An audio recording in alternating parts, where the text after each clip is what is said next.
see Raymond in action, and we'll be back in a few seconds seeing him live at the Unlimited Power Online conference here in Dubai. Why can I give total commitment and you sometimes don't? Sometimes. And here's the reason. You don't do what you love. You try to get committed to the things that you have to do, but you can't because you don't particularly love doing it. And I think that's a good thing. I don't want you to be totally committed to what you don't like to do. That was the purpose of the previous presentation, is to remind you that you need to be doing what you love, doing only what you love. And when you do what you love, you will be totally committed. And when you are totally committed, the entire world is at your feet. One time, I was 50 pounds heavier than I am today, and I signed up for a weight loss clinic. But I didn't go to the traditional Jenny Craig, Weight Watchers. Do you have those franchises in Dubai? Yeah. Well, in any case, you've heard of them. And I didn't go to them because the people who run those franchises are people who bought a franchise. They're not mentors in weight loss. They're just some salesmen of weight loss stuff. I found a real mentor. And he ran a small group for men only. I affectionately called it the Fat Guy Clinic, although he never liked that term. And at the very first class, he was talking and talking, and I put up my hand and said, "Are you going to pass out the calorie counting chart already?" And he said, "Sir?" "Yes." "Have you ever counted calories before?" I said, "Yes." "Are you thin or fat?" I said, "I'm fat." He said, "Did it work?" I said, "Apparently not." He said, "Then why do you want to do it again?" I said, "But that's how you have to do it." He said, "For gosh sakes, let me try it again." He says, "Who counts calories, thin people or fat people?" I said, "Fat people." He said, "What do you want to be, a thin person or a fat person?" I said, "A thin person." He said, "Thin people don't count calories." I said, "What?" I said, "Everything you say makes a lot of sense, but it's completely different from anything I've ever heard of." He said, "That's what a true mentor is. A true mentor is somebody whose knowledge is so bigger than yours and so different from yours that it seems weird or wrong when you first hear it. Because the ideas that made sense to me got me fat. The ideas that make sense to him get men thin. So of course his ideas are different from mine. And so I followed his ideas. And lo and behold, I lost 50 pounds, and I've kept it off. There's 3 ways to learn. Let's learn how to do it. The first way to learn is from yourself. The problem with learning from yourself is that you can't. It's ridiculous. Let me prove it to you. If I locked you in a dark room all alone and came back a week later and say, "What did you learn?" You'd say, "Nothing. I was all alone." It's a ridiculous idea. You might say, "Well, I learned from my friends." No, you don't. Your friends have the same income as you do. That's how you know they're your friends.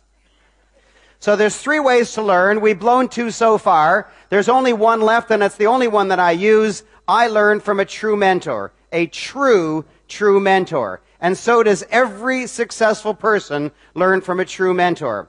Every single athlete has a coach. Every single team has a coach. If your favorite team decided not to have a coach next year, you'd laugh them out of the league, and yet you wander around without one yourself. Why? Because no one ever taught you the value and the beauty of having a mentor, and that's why UPO, Unlimited Power Online, has asked me to be here to make sure that you achieve whatever success you want. Is that exciting to you? Welcome back. I hope you enjoyed that segment there with Raymond live with the audience of 500 people here in Dubai. Raymond, tell us a bit more about what you do. You're helping other people build their online businesses. How do you do that? What are you doing for them? Well, one of the problems is that people don't set goals. And if you don't set a goal, it's like getting into your car, driving for an hour, and then as soon as the 60 minutes is gone, you look at your watch, say, "Oh, it's 60 minutes," and you look up and see where you are and say, "Well, I guess this is where I wanted to go." Sure. But nobody would do that. Everybody who gets into a car says, "This is where I want to go," and then they go there. But in life, they forget to do that. They start a year with no vision as to where they want to go. They start each month with no vision.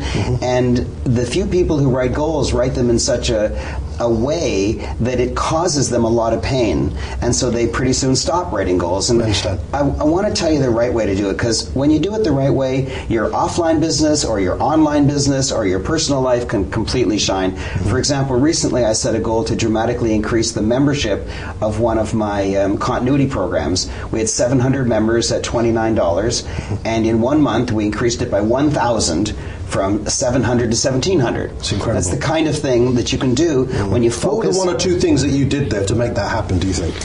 Well, let me tell you what we did in writing our goals, because that's my strength, is in making sure that people write their goals the right way. And Reg, listen to this. Give me an example of something that you do for sure every single morning, no matter what. What do you do?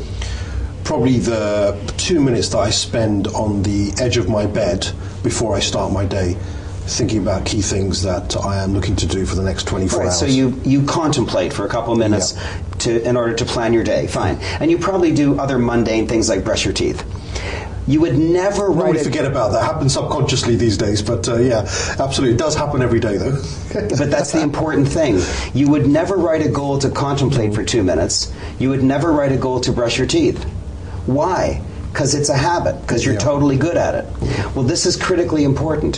What it means is that the only thing that you write a goal about are those things which are not habits and which you're not good at and which you can't be counted on to do. Therefore, people, it appears perniciously, choose those things which they're not good at as the subject of their goals. And that's why almost everybody fails at almost every one of their goals. If you wrote a goal to contemplate for 2 minutes every morning, you would wildly overachieve it, because of course you do it every morning. And so what I teach people is to not use what I call the binary method of writing goals. And the binary method is, I will jog 5 days this week. The problem is, if you jog 5 days this week, you feel good. If you don't jog 5 days this week, you feel bad. And since, as I just explained, you choose things that you're not good at, the odds are that you're not going to get it done and that you'll feel bad. I would never set up a situation where people feel bad. And so I teach the only goal setting and goal attainment program in which it's impossible to feel bad and in which I can guarantee that you'll actually achieve your goals offline or online.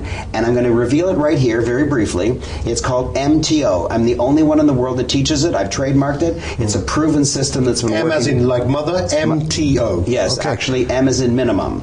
Minimum target outrageous. Minimum target outrageous. And what that means is that every time you want to write a goal, like I will jog 5 times this week, you break it into 3 levels. Minimum target outrageous. Let's say you typically jog once a week. Maybe you get up on Saturday morning and jog. So your minimum is that you'll jog 1, because that's what you can be counted on to do based on your past performance.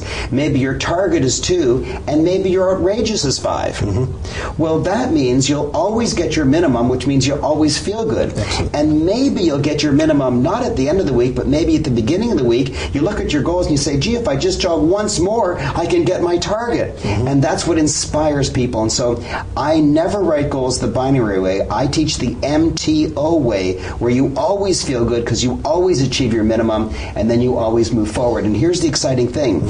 Even if you achieve only your minimum, next week or next month, if you wanted to write even the same goal, it would be a better goal, a higher goal, because if you're now good at doing once, or let's say twice, let's say you jog twice, then next month or next week you'd say, minimum, I'll jog twice this period, because that's now your new minimum. I think it's brilliant. I've never come across that before. No one has. And I've listened to thousands of experts and consultants and speakers over the years, and that's the first time I've ever come across that principle. Well, that's why some celebrity people like Jack Canfield, Mark Victor Hansen, Robert Kiyosaki. They've all endorsed you, haven't they? I checked your website out. Yes, I noticed that. And for people who haven't heard of these names, maybe in this part of the world where we're doing the interview in Dubai, Jack and Mark are the co-creators of the Chicken Soup for the Soul series, which sold, 135 million copies around the world. Yes. And Robert Kiyosaki wrote Rich Dad, Poor Dad, which everyone is familiar with, I think, now.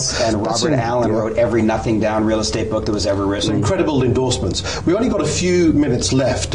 Raymond, what would be your thoughts on the future, some of the trends that you can see, whether it's from a business perspective, how goals can relate to that, and also maybe things that you're seeing with online businesses of clients you're working with? Critically important. I'm glad you allowed me to end with this.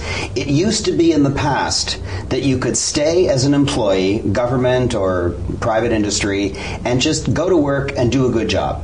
And if you were not feeling that well, you wouldn't do such a good job, but over the year, you'd do a pretty good job. And that was fine, but that's not available any longer because companies need to be leaner.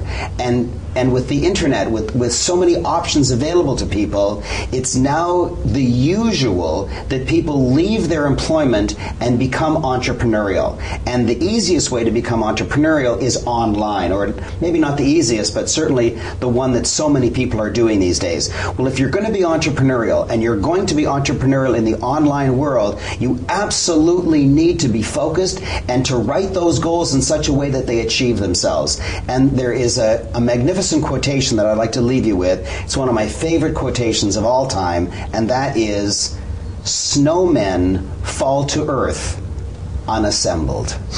And what that means to me is, the snowflakes come down. Some people just see snowflakes. Okay, fine. So they just see what's in front of their nose and they have no vision.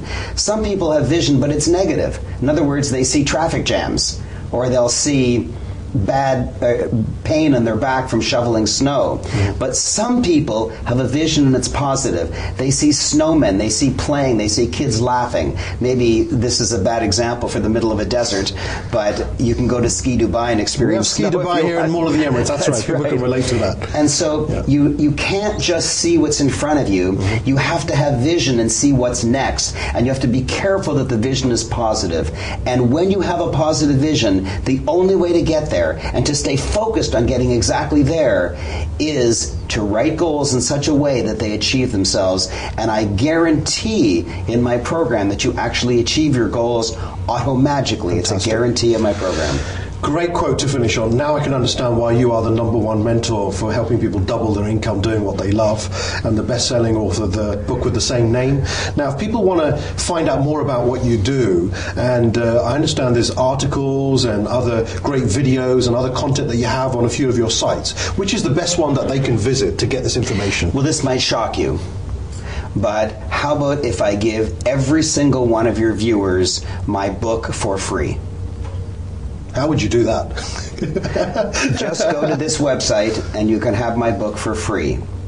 RaymondsBook.com, RaymondsBook, RaymondsBook.com. We'll have that come now on the screen as well. Yep. Okay, but careful, /gift. You have to put in /gift or you don't get it free. RaymondsBook.com/gift, and I will send you my book for free by instant download. This is not an ebook.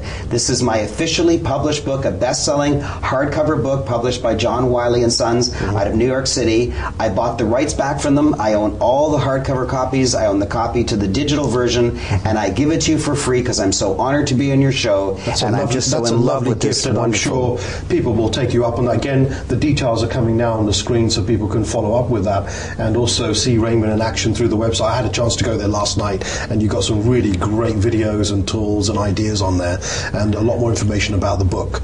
I can't wait to get my copy, but I'll make sure it's signed by you, if that's okay. My pleasure. And it'll be a delight. We'll obviously see you again in Dubai. I look forward to it. You'll get a chance to see Raymond in action again on UPO TV and on One TVO. Raymond, Aaron from Toronto, Canada, thank you so much. Pleasure having you here. Thank you.